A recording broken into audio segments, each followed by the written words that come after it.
What's going on, everybody? This is Afro Think Tank. Today I want to do a little brainstorming, right? A little brainstorming with the folks that inspired to move to Africa, that's looking for a way to get to Africa. And you know, there's a group of us who want to go to Africa but have no means to kind of do so. And you got some that are already going to Africa, making things and doing things. And today what I want to really talk about is systems, right? Systems, and how we need to create systems, right? Structures, and then be able to take that structure to Africa and place it down wherever we are in order for whatever it is we want to do, build on that structure to work, right? We got to create a system. Like, for instance, for example, systems that we see other groups using that work for them, right? And that could work for us.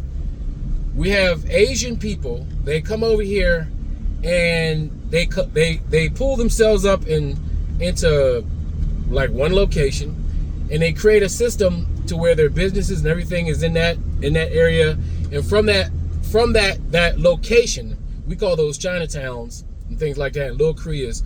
From that area, they're able to siphon their people from their country into America and give them jobs, give them a place to live and stuff like that. So the initial people go out, they buy, well, in America case, they rent, or they start to rent up a block, right? I would, you know, for us, we would have to buy up a block, right? You know, if we go to Africa, we'll buy land, right? Or you could buy a block up in any African neighborhood per se, you know, as far as what I'm talking about. Right, we establish ourselves in a location. That's why I got this belt, this base idea in my head. I'm not the originator. There's other people trying to make expat communities, right? You know, some are succeeding in silence.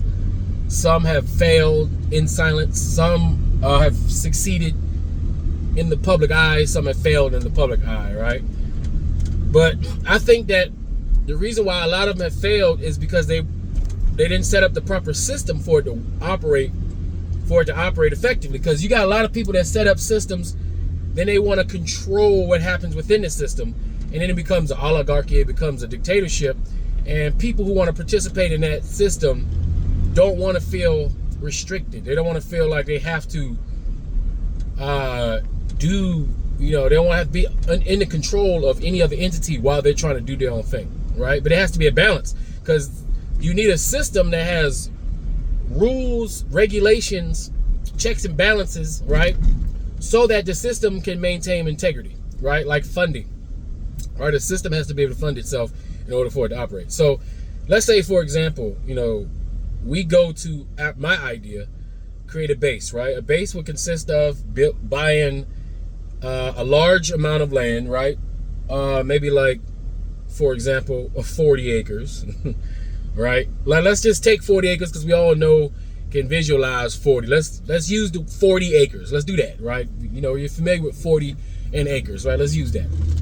What can you build on 40 acres, right? How large is 40 acres, right? So what I would do, this is if I had the funding, right? Now, we would need the initial people to create these institutions to pay for it themselves, right? You have to fund it. The initial creation of the institution has to be created with the idea that, you know, you're probably not going to get your money back on the short term or medium term from the system you create, right? So you buy a bunch of land, right, with the intentions of being like little African American town, right?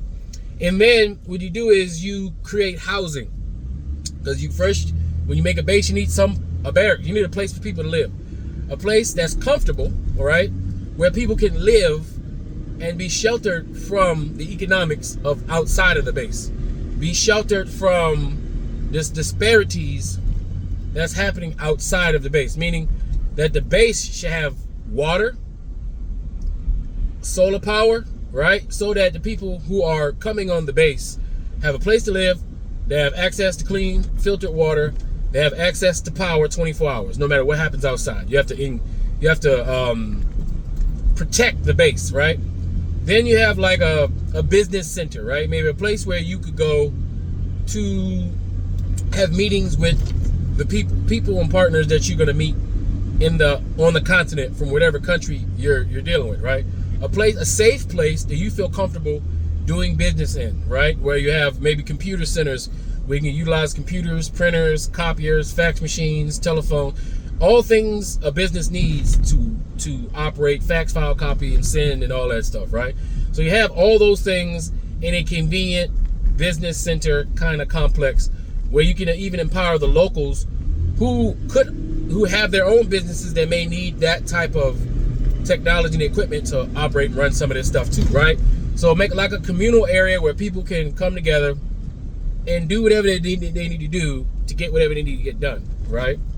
On the base, you also need, you have to provide, I would say on the base, you would want to provide, amenities for relaxation, right? So make the base attractive for people to come fly to. Because if you get somebody flying from any part of America all the way to Africa, and then from Africa you go into like, let's say, a rural area, you want to make sure that the place is comfortable, even if the outside of that base is not exactly comfortable. You want to make it aesthetically pleasing, right? Because people may be spending a large amount of time on the base. And on the base, you should have, and for the purposes of the base I would like to create, I would like to have staff. Obviously, the staff will be staffed by the locals creating businesses. These people will be, they will be your like avatars, your eyes, ears, your fingers, hands, toes, nails. They'll be everything. They will represent you when you're not there. Your retainers, right? You'll probably want to pick some people who have secretarial experience, maybe a few lawyers, hire a few lawyers for legal purposes, and administrative assistants, some accountants, things like that, people, so that you can have an account. So if you're doing something, let's say you're staying on the base because somewhere in the state or in the country you're building maybe you're building a business. You may be building a apartment complex somewhere. You may be building a school. You could be building a nursing center, a hospital, an orphanage, whatever, a manufacturing business, a farm. But you got a base camp where you can land, right? You can operate out of, right? And then you have administrative staff there to help facilitate your business dealings with accountability and transparency when you have to fly out the country, right? So you call one place to make sure that this person who's assigned to you, right, to make sure that your business, whatever you're doing in business is being taken care of. So they'll follow up with whoever you're doing business with. They'll meet with certain people on your behalf, and then exchange monies and goods and services on your behalf when you're gone. And there should be some kind of insurance to this, as possible, something that give you a sense of security that your money, when you're spending it, is going to what it is you want, right, to do, right? Even though there's always going to be risk in whatever business you do, it should be a place to do that, right? You should have a place you can go to and hold them accountable for the business dealings that you got going on, right? A launching pad, a place to land, because I find that that's one of the biggest boundaries or obstacles to a lot of people is they just don't know anybody in these certain countries to operate. And if they do know somebody, it's family members they don't trust, right? Which is 99.99% of us, all of us, right? Family members you don't trust. So an idea like that, if you put it in a framework, right? Meaning you have to frame it to where it can be duplicated easily in other places. And so how would you make a base, staff it, pay all the people, and make sure that people who can come and stay at your base per se at a ridiculously reasonable price.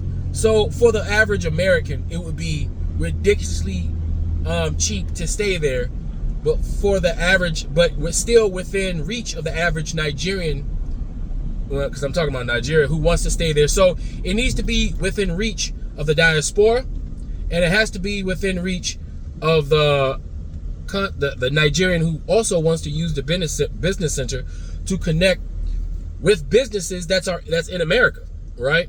There's businesses that's trying to connect goods from America to Nigeria. Because listen, buying black in America, listen, you have a market. If you're an African American, you make a product, You have a untapped market in Africa, especially Nigeria. You get your products from here to there and get it on somebody's shelves. You have a wide open market that you're not tapping into.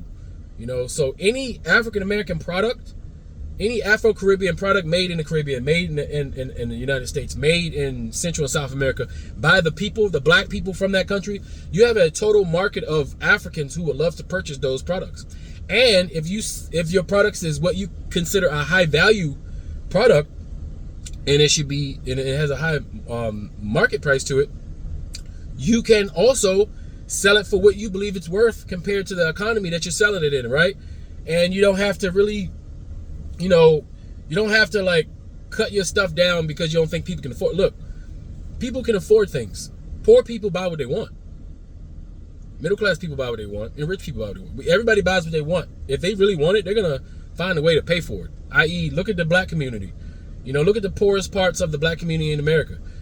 People still find ways to buy things that they want when they can afford it, right? So you don't have to think, oh, these people don't got money. There's no way I can sell this for what would be considered even expensive, even in America. No, they will buy it if they like it, if they see value in it, they will buy it. And you being an African American, you already come with a sense of, if you have a product, you're coming with value, right? You have to view yourselves as valuable. You're coming with value, right? I just want to provide a place where someone that believes that they have a valuable product, or that they can provide a valuable service, or that they can start a business that will be valued to the community, right? Only if they had a place to land and a few trustworthy people that they can operate with in the country, they would do it. That will facilitate business to business interactions between the African diaspora and the continental Africans, right? So we need people to make those systems, right? And then duplicate those systems throughout Africa to give a gateway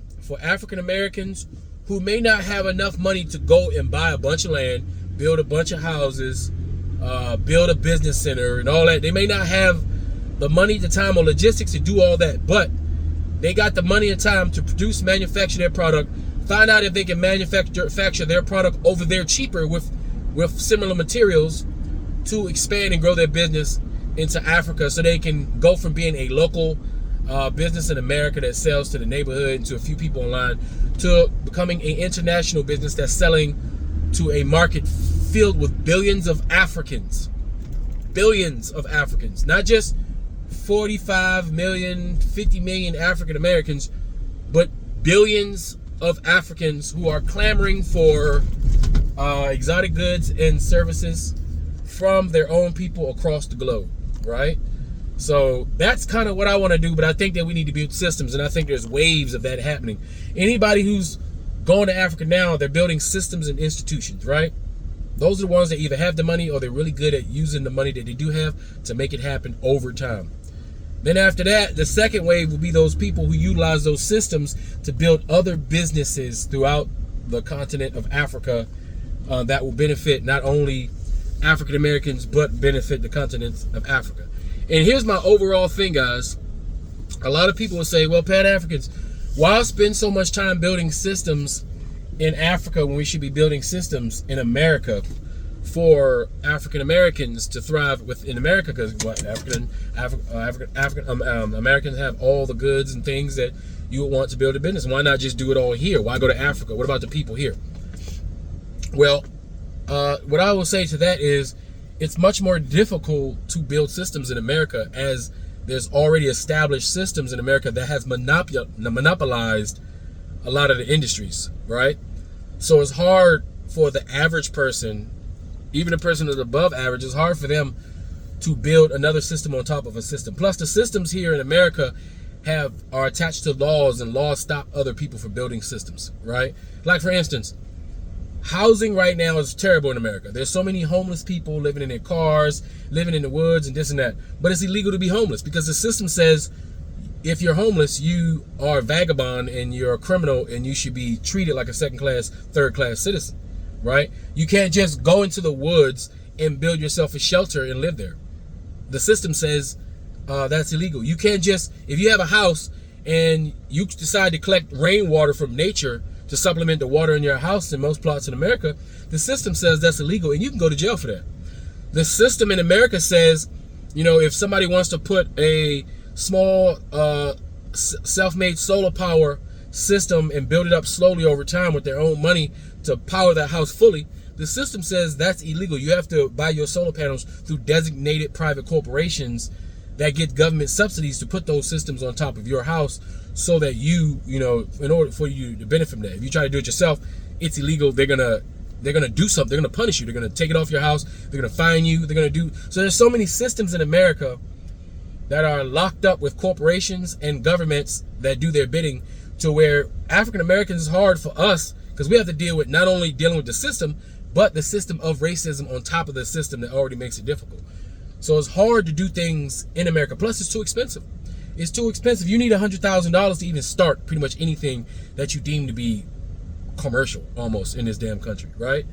But in Africa, you don't need $100,000. In Africa, if you had $10,000, you can probably start or begin anything you want to begin with $10,000.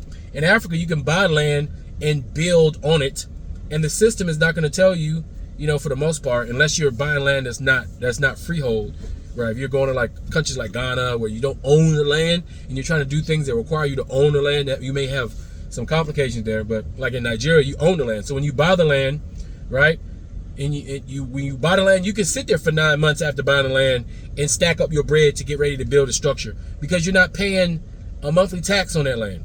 You bought the land, is yours. So it's something in America, you buy land, you're gonna be paying that tax. So you still got ongoing costs while you're trying to save up to continue to build over time, especially since banks ain't trying to give you no money. But in Africa, you buy the land, it's yours, and you build whenever you got the money. You build it as it goes along. There's no additional cost from the government, from the state or federal government, while you're building your structure. So it comes out to be 80% cheaper. Then once you build that, with your money that you leverage in America, when you go to Africa, you don't have to pay the people as much as you have to pay somebody in America. Small businesses can't afford to hire a ton of people because you don't have a lot of money for operational costs at the very beginning, because you're not making profit.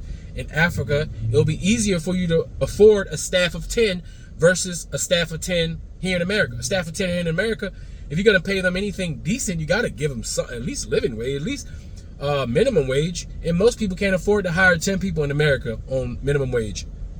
But in Africa, you can afford to pay them above what their minimum wage is, right? So it would benefit them in their economy to be getting above what they would normally get paid to do the similar job. But for as far as your pockets are concerned, you're paying drastically less for that same labor.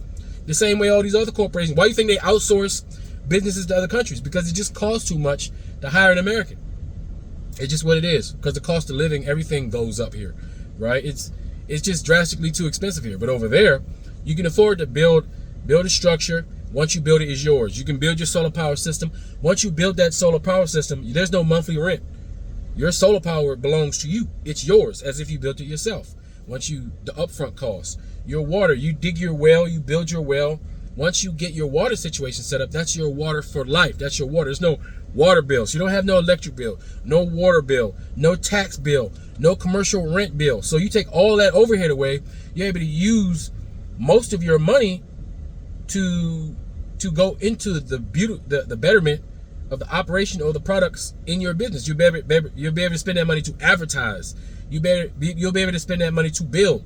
For what it would cost to build something over here in America, for that same price, you can probably build two or three of them in Africa, right? And establish yourself within another country, right, as an institution, right? It's easier to do it. It's safer to do it, right? The only thing you have to do is get on a plane and spend 24 hours traveling back and forth. That's it, traveling back and forth and getting to know the business environment of whatever country you're operating, so you make sure you're doing everything above board. But I truly believe this is the future, especially since, listen, Africa is the future. You can sit here and think that America is going to be this great thing that's going to last, and the money's going to be the best, everything's going to be the best in America. You can sit there and think that all you want. But in the real world, Africa is the next on the docket. Africa is rising. Countries are no longer just giving up their natural resources. They are enticing companies to come to Africa and build finished products. We need to be going to Africa and participating in the building and manufacturing of finished products to sell to our own people That's what we need to do. That way we can't complain that, oh, this is monopolized, this is monopolized, this is monopolized. Well, if we participate in the game, we can start to have companies that can also start monopolizing industries, in various industries, monopolizing business in various industries for our own people's sake. And Africa has a massive market that's hungry for products. You don't have to buy things. You don't have to be an African American. Go to Nigeria to be specific. Produce and manufacture something to send back to America and deal with American tariffs. You can go to Nigeria, build and manufacture something that somebody from Ghana needs, that the people from Sierra Leone needs. You can go to Benin and you can manufacture and produce products from cotton, right? And send that to Nigeria and manufacture clothes and products from that cotton from Benin to Nigeria, and then manufacture that into clothing goods and sell that as your own brand. There's so many things you can do with just within the African market, but you have to struggle at the beginning and deal with the problems that come with doing business in other countries, instead of dealing with the problems that come with doing business in America. America has its own problems when it comes to doing business. You're going to have to make a trade and learn to deal with other problems. You're never going to not have problems, but what kind of problems do you want to deal with? What kind of problems can you cope with, right, in order to get to where you want to go? Also, think there's a whole plethora of people on the planet that you can cater to that's not looking to escape to Africa to be rich, but they're looking to escape to Africa for social enrichment and for peace of mind and relaxation. Not everybody wants to move to Africa and live in a mansion. Some people will move to Africa and live in a nice half-plot 5-bedroom house that has enough land to grow their fruits and vegetables in a ready-made greenhouse and have all the amenities that you would have if you went on a nice 2-week vacation in the Caribbean in a bungalow. Some people would love to live in the same environments that they find themselves in on vacation in the Caribbean in a bungalow. Some people would like to live like that. They will be satisfied with just having that and being able to go out to the markets and buy fresh food and fresh vegetables and fruits and vegetables and get their bottled water delivered to them and have a nice house that they don't have to pay no rent. They don't have to pay no mortgage, or, and if they buy the house, maybe it was minimum, maybe a $30,000, $40,000 house that they can manage very easily. Some people want to live a regular life full of peace and relaxation, and they don't need a big multi-$500,000 mansion by the water. Everybody don't need that. So there's a market for those who want to build affordable housing, then advertise that to the diaspora. Maybe there's somebody in America who would love to escape. There's plenty of people who are retiring there would love to have a place to retire to. You can build a African-American retirement community in Africa if you wanted. You could. And I'm telling you, there's big business there. Right? And in a community that starts off as a retirement community where the retired can sell off or pass down their houses to their children. Therefore, establishing communities, right, through different mechanisms, right, utilizing a framework, a system that makes it so the average individual can buy a $1,500 plane ticket, depending on when they buy it, go to Nigeria, have an easy way to get picked up from the airport and taken to a facility where they can be facilitated in whatever they want to do. Right? So that's just my idea. That's the kind of stuff I want to talk about. And that's the direction I'm going in my personal life. Now, here's another thing. You got to be able to finance these facilities. So I believe each facility that's created should also create a business, and that business should finance the operations of the facility. Right? So each facility could have an expertise, could produce or manufacture a product. You may have one facility, one base, one Pan-African base that facilitates us as black people, and that base finances itself because it manufactures and produces maybe cassava and gari solely, right? Or maybe it manufactures or produces livestock, fish, manufactures or produces pig livestock, chicken livestock, or manufacture and produces furniture, manufactures and produces other things, right? So each base should fund itself by having its own business. That sole purpose is not only to just give profit to those who run the business, right? But the profit also finances the operation of the base so that it can go continuously. That way, if you have situations that where maybe somebody comes and you're gonna have people that don't pay, you're gonna have people that take advantage of the situation. When things like that happen, your money is the financing of the base is not in question. So the integrity of your base and your operation can be maintained based off the success of your product. And then you advertise with your product. Hey, when you purchase a product from here, it goes to facilitate this, and this. So whatever business that's being created, because you will want to register the business, people who are operating on your base, they register their business so you know what kind of businesses, what kind of people are operating out of your base. You can say, well, this facility promotes business that creates jobs in the communities, and you can go ahead and tout, how many jobs that this base has created with the various businesses that establish themselves using the base. The base will be your voucher stamp. You know what I'm saying? So this base has produced 4 or 5 businesses so far in this community, and it has created this many jobs, and it generates this much when you put together the math, and you can use that as advertisement for why you should buy this product, right? Buy black, support black, for us, by us type of stuff. And those type of systems, there will be a socially co-op. This will be a capitalistic system that has social elements in it. That's like a co-op social element to it that makes it so everybody wins, right? Like I would win because I would get paid off the system, the base itself, the rent, the little bit of rent that's paid for the people who stay there. I would get paid off, maybe some products that are purchased within the base that I own or that I'm facilitating for the people who operate. I would make money that way. I would get clout from all the businesses that I've brought to the community, right?